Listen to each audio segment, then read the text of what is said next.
OK, 7h10 à l'émission Que l'Outaouais se lève. J'ai hâte de l'entendre là-dessus. On parle pas souvent de politique fédérale ensemble, mais là, on va en parler ce matin. Vous le connaissez comme étant un gars qui relaxe, un avocat, un sensible, j'ai envie de dire un analytique, un très certainement cultivé, diplomate, poli, mais de temps en temps, frondeur et baveux. Pas mal de ça. Puis, je pense qu'on s'entend bien. En tout cas, j'ai la prétention de dire que c'est mon ami. Salut Fred, comment vas-tu? Ah ben, je te confirme ta prétention, puis j'avais hâte que tu arrives au frondeur et baveux, là, parce que je trouvais qu'il y en a qui allaient grincer des dents un peu. Oui. Ben, c'est correct, hein? Tu sais, c'est pour ça que t'es bon. Parce que t'as... écoute. Tu sais, t'as le package. On va continuer. Puis en plus, t'as un skidoo. Oui, en tout cas, j'ai failli dire j'avais, mais ouais. C'est serré. Non, j'ai regardé le sondage hier. Là, il y a 3-4 points qui commencent à se séparer. Honnêtement, là, va le shiner, le skidoo. On va le faire tirer. Okay, tu vas voir, on va le vendre aux enchères aux plus offrants. Tu vas voir. On va faire quelque chose avec ça. On va faire de l'argent pour une bonne cause. Je te le dis. J'en doute pas, mais attends une minute. Oui. Faut que tu oublies que, malheureusement, oui. Comme le vote des démocrates est concentré dans les grandes villes, puis qu'il y a un système électoral aux États-Unis qui ne ressemble pas du tout au nôtre, hein, c'est le système des grands électeurs. Oui. Ça fait en sorte que puis le système est un peu cassé, un peu brisé, là, entre guillemets, là, aux États. Ça fait en sorte que pour gagner, Harris devra avoir minimalement plus de 4 que Trump. Rappelle-toi, Clinton, en 2016, elle avait eu 1 million d'électeurs, 1 million de voteurs de plus que Trump, justement, puis elle a quand même perdu l'élection. Donc, en d'autres termes, en bas de 4, là, c'est presque impossible. Fait que là, je te dirais, on est quasiment à moitié-moitié, là, au moment où on jase. Mais il reste pas mal de temps. Ouais, mais dors tranquille, tu perds ton skidoo. OK, bon. D'ailleurs, ça m'amène à la réflexion suivante.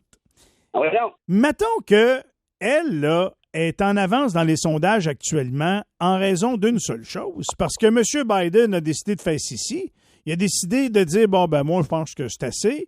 Je tire ma révérence, mais on va céder la place aux autres. Puis là, elle est arrivée, nouveau souffle au sein du parti, puis elle garde ça de l'ascension dans les sondages. Je me pose la question actuellement. Il y a des gens qui, je dis pas qu'il est pas bon, qu'il est pas compétent. C'est pas ça que je dis. Je vais juste dire, il y a comme peut-être un essoufflement, une écœurantite aiguë du premier ministre fédéral canadien, Justin Trudeau. Puis je me pose la question, si mettons, lui, là, il décidait de faire comme Joe Biden, est-ce que ça pourrait pas relancer les libéraux, tu sais? Ça, c'est vraiment une belle question, puis tu vas peut-être être déçu, mais j'ai pas de réponse carrée là-dessus. Je vais te sortir quelque chose de... Je vais peut-être te répondre je vais répondre à ta question par une question, tu vas me dire que je t'aiderai pas plus qu'il faut, mais voici. OK, mais pour le remplacer par qui? Ouais. Écoute, sais-tu qui est dans les bonnes grâces au sein du parti, selon ce que j'ai compris? Ah ouais, donc? Il y en a 2. Il y en a 3. Il y a Mme Freeland, c'est sûr. Ouais. Il y a François-Philippe Champagne. Oui. Et Pablo Rodriguez. Non. Là, Pablo, parce qu'au début, M. Champagne, il y a des gens qui lui disaient « Ça vous tente pas, M. Champagne, de vous emmener au Québec pour les libéraux du Québec? » Puis lui, il a fait un genre d'exercice interne. Non, il a dit « Moi, je ne vais pas. » Alors, d'après ce que je comprends, ce serait M. Rodriguez qui serait peut-être porté vers le Parti libéral du Québec. Ah, du Québec? Excuse-moi, oui, je pensais que du tu Québec. Du Canada. Du Québec. Mais pour remplacer Justin, je veux dire, M. Champagne, Mme Freeland, je pense pas que ça aurait l'effet Kamala Harris. Non, mais écoute, Freeland, je sais pas si tu l'as vu dans des conférences de presse, des discours, c'est une catastrophe. Écoute, on a les pires déficits de l'histoire, le ministre des Finances. Vraiment, tu confierais-tu ton dépanneur, la gestion de ton dépanneur à une ministre des Finances libérale au moment où on se parle? Non. Bon. Pour Champagne, J'ai rencontré dans un événement, là, un spectacle. Il est super gentil, mais ça prend un certain coffre là, pour faire cette job-là. Puis malheureusement, je pense pas qu'il l'est. Là, je te parle de premier ministre du Canada. À Québec, ça pourrait peut-être être différent, parce que n'oublie pas que pour devenir candidat au poste de premier ministre, ça prend autre chose là, que juste au Québec. Évidemment, il faut que tu sois bilingue, idéalement parfaitement bilingue. Lui, M. Champagne, d'après ce que je comprends, il parle 4 langues. Oui, non, ça, je comprends, mais je parlais pas de lui, je parlais de manière générale. C'est un profil qui est différent. Tu fais être premier ministre du Québec sans parler anglais, là, par exemple, Pauline Marois, par exemple. Mais au Canada, évidemment, c'est impossible. Puis pour le reste, il ne faut pas dire qu'il est très, très connu, là. Non. T'as bien raison. Moi, la façon que je le vois, là, pour l'imager, puis c'est pas méchant, c'est comme un peu le nain de jardin de Justin Trudeau, M. Champagne. Puis je pense pas qu'il serait capable de prendre la place. Tu comprends? Pour être honnête, là, tu sais. C'est peut-être pas méchant, mais c'est pas super gentil non plus. Non, mais je veux dire, je le vois comme ça. Tu sais, c'est comme le gars à tout faire. Il est gentil, il se présente bien. Là, je me rappelle la fois qu'il avait levé les dépliants dans la chambre. Là, regardez, on a fait bouger les affaires alors que les dépliants avaient été imprimés 3 mois d'avance. Mais en tout cas, tu sais, c'est ce que je veux dire, c'est que je pense pas qu'il y a le coffre, il y a le charisme, il est pas connu. Comme Justin Trudeau pouvait l'être quand il est arrivé, c'était comme la sensation. Tu sais, oublie pas, parce qu'il y a une affaire qu'il faut pas oublier dans tout ça, là. C'est qu'on a tendance à perdre de vue, je pense, le contexte. C'est quoi le contexte? C'est que ça fait maintenant 10 ans que les libéraux de Trudeau sont là. Et là, on parle pas juste de Justin, on parle des libéraux par définition. Ils ont eu 3 mandats de suite. Ça, là, c'est très rare. La dernière fois, c'était Jean Chrétien. Puis avant Chrétien, là, c'était une grosse mèche en avant. Dans notre système électoral, 3 mandats, là, c'est super rare. Puis il y en a eu 3, notamment parce qu'il y avait eu un minoritaire. En fait, il y a eu 2 minoritaires, parce que sinon, probablement que ça ne se serait pas passé comme ça. Donc, tout ça pour te dire qu'il y a l'usure du pouvoir. Hein? Puis cette usure du pouvoir-là, Michel, c'est le plus gros adversaire d'un politicien. Parce qu'arrive un moment donné où l'électorat est juste écœuré de te voir la face. Ils savent même plus ce qu'ils te reprochent, mais sont tannés. Ils n'en peuvent plus. Ah ouais, scram, débarrasse, va-t'en. Puis là, le bon vieux classique, ça prend du changement. Puis là, il suffit que pop-up un X, Y, Z, qui a l'air, tiens, lui, il est rafraîchissant. Il peut dire souvent un peu n'importe quoi, mais c'est pas grave. Il me rafraîchit. Il a l'air bien, lui, et on veut l'essayer. Puis c'est un réflexe qui, politiquement parlant, est tout à fait normal. Je ne sais pas à quel point il est légitime tout le temps, parce que des fois, on change, peut-être pas pour le mieux, mais c'est normal de vouloir. Bon, fait que ça pour te dire que mets Freeland, mets Champagne, mets Patoff le clown, mets qui tu veux. J'ai l'impression que la prochaine publicité des libéraux, la prochaine élection, les gens vont dire non, plus eux autres. Écoute, moi, j'ai plein de personnes m'ont dit j'ai toujours voté libéral dans ma vie, mais là, ça suffit, je suis écœuré. Et là, si on délaisse la forme et le classique du réflexe, puis on va vers le fond, je te pose une question. Quel est le bilan de Justin Trudeau en 10 ans? Bon sang. Il y a bien des gens qui vont dire qu'il a endetté le pays. Moi, je dirais que quand même bien fait pendant la pandémie. Honnêtement, moi, j'étais... Oui, ça, c'est vrai. Moi, le bilan, là, c'est que ça a été, je pense, un bon premier ministre pendant la pandémie. C'est ce que je te dirais, moi. Ça, tu vois, c'est une bonne affaire. J'avais pas pensé à ça. Mais toi, tu as tout à fait raison. L'autre, les trucs positifs, pour moi, on peut obligé d'être d'accord avec ça. Non, mais c'est pas positif, négatif. Là. Je comprends qu'il y a des mauvais côtés, mais le fait marquant, là, à mon avis, ça aura été ça. Oui, j'ai mal posé ma question. Je t'ai parlé de bilan, mais ce que je voulais dire, c'est qu'est-ce qu'on retient de positif du bilan de Trudeau? Pour moi, il y a la légalisation du cannabis. Ça, je pense que ça a été un bon coup. Et après ça, les libéraux vont dire, il y a la prestation aux enfants. Après, ce qui est bien aussi. Mais après ça, il s'est passé quoi? À rien.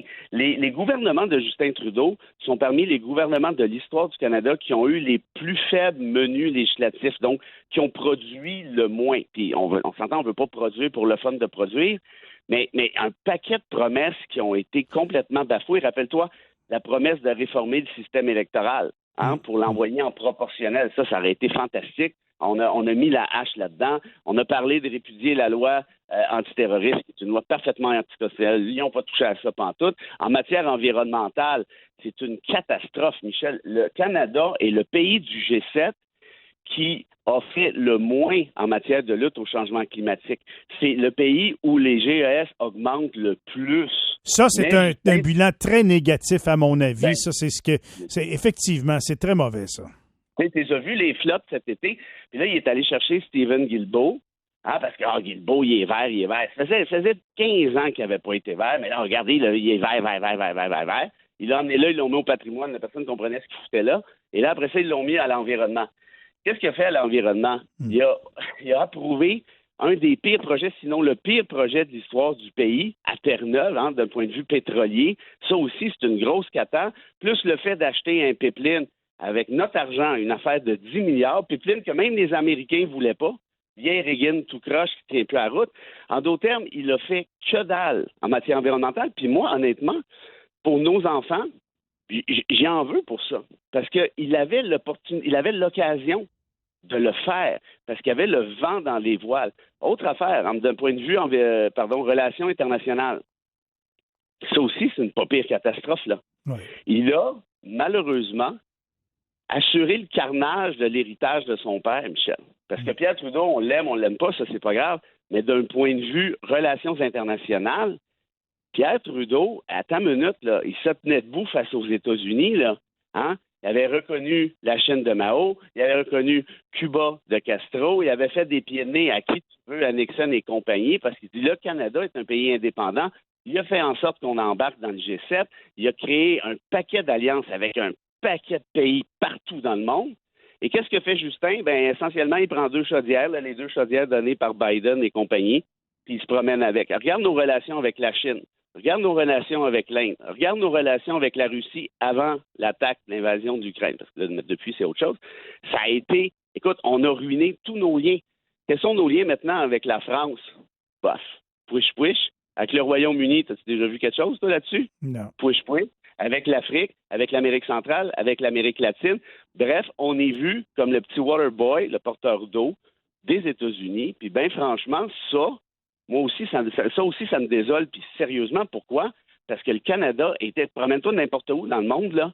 Avant, là, il disait le Canada, vous faites le Canada, c'est ci, puis tatati, puis tatata. Aujourd'hui, ben non, on est vu comme une succursale de Washington, puis c'est franchement désolant. Fait que bref... Tellement qu'au cabinet, en fin de semaine, au cours des derniers jours à Halifax, il y a même un membre influent des États-Unis, du gouvernement américain, qui est allé retrouver le cabinet de Justin Trudeau. Ben, qu'est-ce que tu fais là? Tu penses-tu que tu vois exactement ce que je suis en train de te dire là? Tu penses-tu, toi, que Pierre Trudeau aurait accepté que Nixon envoie une espèce de chien de poche pour surveiller ce qui se dit? Écoute, il aurait botté le cul jusqu'à dans la stratosphère. Tu fais là, toi. C'est le Canada ici, là, pas les États-Unis. Retourne chez vous, là. Mais tu vois, c'est tout ça qu'on a vu. Puis regarde les représailles de la Chine avec les 2 Michael. Regarde quand l'Inde... Écoute, l'Inde s'est même pas déplacé. Le président indien s'est même pas déplacé pour lui dire bonjour quand il est débarqué en Inde, quand il est allé faire le Mardi Gras avec Sophie, là, déguisée à n'en plus finir. C'est qui ce clown-là? On veut rien savoir de lui. Mais ça, c'est franchement gênant. Et on a détruit un héritage qui, malheureusement, était... Harper l'avait écorché pas mal aussi, il faut dire. Mais bien, franchement, là, je pense que Trudeau l'a achevé. Puis lui, il arrivait évidemment avec des attentes élevées parce que c'est le fils de, puis blablabla. Bref, tout ça pour dire que même... En tout cas, j'ai un texto, là, c'est Pierre Poilievre qui m'écrit « Hey, dis merci à Fred Bérard, ça va bien mes affaires. » Ouais, bien, réponds-y donc ceci. Attends un peu, mon petit Pierre. Ton tour s'en vient, ça sera pas long. Ouvre pas la bouteille tout de suite parce que tu vas voir que la volée de bois vert, elle peut virer des 2 bords. Ouais. Et crois-moi qu'elle va virer 2 bords. Et tu vois, là, c'est là le problème dans lequel on se trouve, à mon avis, c'est que l'alternative à Trudeau est justement Pierre Poilievre pour une très grande majorité d'électeurs, et c'est correct, mais il y en a une portion très appréciable de cet électorat-là, de ce que je comprends, qui ne veut pas voter pour Poilievre parce qu'ils sont d'accord avec son programme, parce qu'ils trouvent que c'est donc la meilleure invention de couper la taxe carbone. Puis, c'est donc la meilleure invention de dire que c'est la faute à Justin si le prix du hot dog il coûte plus cher 8 ans plus tard. Et puis, c'est quand même le même Poilievre, là à Claque, qui disait il n'y a pas longtemps que l'électricité est produite par les éclairs. Ouais. Tu sais, ça puis s'adresser... Là, pas sur Poilievre un matin, on n'aura pas assez de temps, là, mais une autre fois. Je comprends que dans le bilan de Justin Trudeau, tu relèves pas grand-chose de positif. Tu vois beaucoup d'écœurantites de la part des gens parce que ça fait longtemps qu'il est là, puis parce qu'il n'a pas rempli ce qu'on pensait qu'il allait remplir pendant ces 10 années-là sur une majorité de choses. La recette, Justin, a été ceci. Faire des sourires, être gentil, ne pas être confrontant, avoir l'air conciliant. Nous allons travailler ensemble pour les Canadiens, les Canadiens. Si tu écoutes chacune de ces sorties publiques, là, moi et Richard Labelle, on s'amusait au fil du temps, puis nous travaillons, nous avons travaillé. Écoute, c'est toujours ça. Toujours. Parce que dans la vie, tu peux travailler, mais ça, c'est le fun quand il se produit quelque chose. Hein? Tu peux patiner et dire, regarde, moi, je travaille fort, ouais, je comprends, mais tu patines sa bottine, puis t'es pas capable de toucher au puck. Fait que rendu là, t'es pas si utile que ça. Et là, je pense que les gens, au-delà de ça, réalisent que, bof, OK, au final, il n'y a rien comme bilan, puis on est écœuré de le voir. Puis ça, ceci dit, je le répète, le fait d'être écœuré de le voir, c'était le cas d'Harper en 2015 quand il a perdu. Hein? Les gens étaient tannés, tout simplement. Ça a été le cas de tous les premiers ministres. C'est très essentiellement un problème d'écœurantite, même quand tu as fait quelque chose de bien. Écoute, Winston Churchill a sorti l'Europe et le monde de la Deuxième Guerre mondiale. Imagines-tu? En très bonne partie, là. C'est grâce à lui, là. Ben, l'élection, les États-Unis aussi, mais quand même, Churchill, c'est le premier qui s'est tenu debout pour la peine. Puis l'élection suivante. À l'élection suivante, les Anglais, ils ont botté le derrière. Et merci Winston, mais là, ouais, scram. Ça arrive à un moment donné où il y a une limite à ce que tu peux faire comme politicien. Mais ce qui est dommage, c'est quand tu regardes dans le rétroviseur, surtout en 2024, où on est inondé jusqu'aux oreilles, et là, l'ONU encore vient de nous dire hier que là, il y a un paquet d'îles dans le Pacifique qui sont sur le point de disparaître. Ben moi, il me semble que quand tu es premier ministre, tu as eu cette occasion-là de changer les choses. Quand tu regardes ton bilan, ça serait fun de dire, j'ai pas été populaire parce que j'ai serré à vis là, mais au moins, j'ai essayé de quoi. Lui, tout ce qu'il va pouvoir se dire, à part acheter des pipelines puis autoriser des projets pétroliers en matière environnementale, j'ai rien fait sauf interdire les pailles en plastique. Ouais. Écoute, il faut qu'on s'arrête là. Je retiens ça. Quand tu regardes dans le rétroviseur, tu vois l'Amérique qui pleure. Hein? C'est pas pire, ça? C'est pas pire. Merci à Carl et Jean-François Posé. Carl Tremblay et Jean-François Posé. C'est pas mal ça. Puis c'est parce que le problème de la politique, c'est beaucoup du spectacle. Hein? C'est beaucoup faire des petites vidéos, des toc-toc, puis regarde, là, je suis cool. Ouais, mais au final, qu'est-ce que tu as fait? Puis dans le cas de Justin Trudeau, c'est franchement pas grand-chose. As-tu une petite citation, mon Fred? Oh oui, j'aurais pu te sortir, celle de Bernard Shaw, comme d'habitude, que les politiciens, c'est comme les couches, il faut les changer souvent pour les mêmes raisons. Mais j'irai pas là. Je vais te dire autre chose. Je vais te dire du beau Coluche. Oui, donc. Il disait, la politique, Michel, c'est pas compliqué. Non. Il suffit juste d'avoir une bonne conscience. Et pour avoir une bonne conscience, Michel, il faut juste avoir une mauvaise mémoire. Oui, effectivement. As-tu une bonne mémoire, toi? Ça dépend des jours. Salut, mon Fred. Passe une bonne journée. Moi, je me souviens de rien. Fait que je te laisse. Continue de même, c'est la recette de ton succès. Salut, Fred. On s'arrête là-dessus dans quelques instants. On change carrément de registre. On va parler de surdose. Restez là. Voici Michel Langevin.